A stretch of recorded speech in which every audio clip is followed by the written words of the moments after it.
Alta Profit, assurance vie, retraite, immobilier, le meilleur de l'épargne en ligne depuis plus de 25 ans. Le conseil en plus. Présente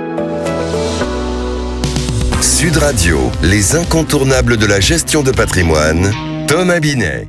Et nous nous retrouvons comme tous les jeudis soirs avec notre consultante Catherine Boddenot, directrice marketing, offre et communication chez Alta Profit, pour parler gestion de patrimoine. Bonsoir Catherine. Bonsoir Thomas. Catherine, le taux du livret A a été abaissé à 1,70% depuis le 1er août, un niveau jugé très bas par la majorité des Français. Mais quand on est un profil prudent en matière d'investissement, comment placer son argent pour avoir de meilleurs rendements sans pour autant perdre de risques trop importants ?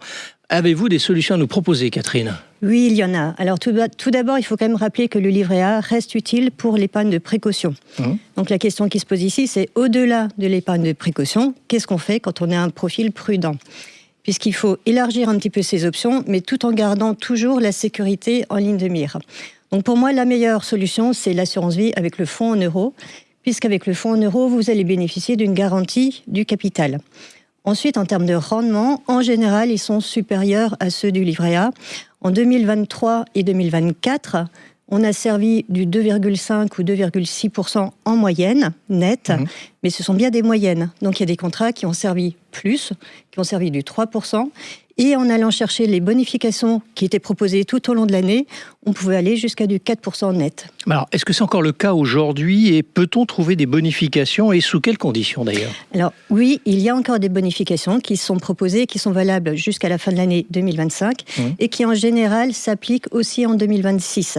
Mais attention, certaines d'entre elles sont conditionnées à un taux de détention d'unité de compte. Alors qui dit unité de compte, vous venez d'utiliser le terme, dit risque de perte de capital, je crois, alors qu'on est en train de parler de profil prudent. Vous avez totalement raison.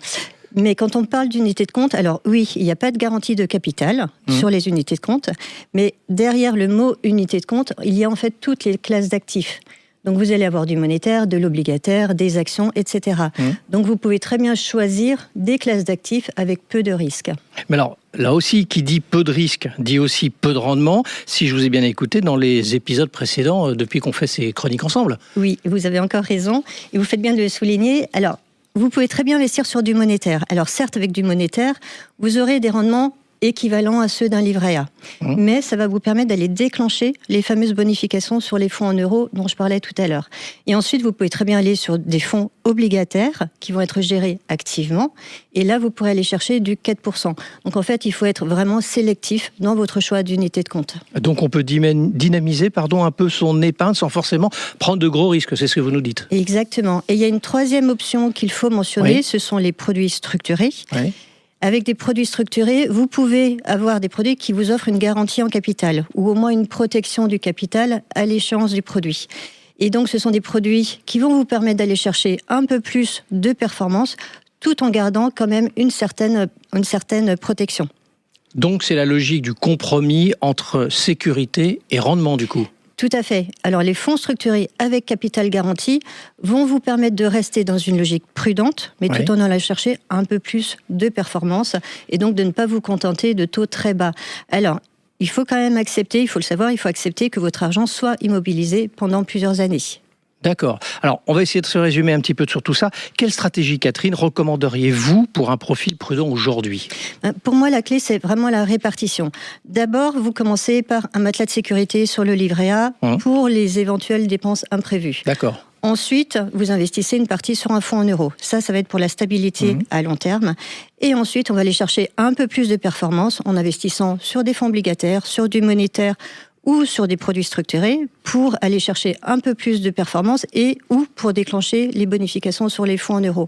En fait, être prudent, ça ne veut pas dire se contenter d'un seul produit qui sera peu rémunérateur. On peut aussi avoir une stratégie de diversification quand on est prudent pour aller chercher un rendement un peu plus attractif. Et comme vous l'avez dit, donc effectivement, être prudent, c'est aussi investir, mais réfléchir à ce que l'on fait. Merci Catherine pour ces explications très concrètes. On vous retrouve jeudi prochain pour un autre numéro d'Oser investir, les incontournables de la gestion de patrimoine. Et pour ce qui me concerne, je vous donne rendez-vous dimanche matin dès 9h27 dans la matinale week-end. Sud Radio, les incontournables de la gestion de patrimoine, Thomas Binet. Avec Alta Profit, assurance vie, retraite, immobilier, le meilleur de l'épargne en ligne depuis plus de 25 ans. Le conseil en plus.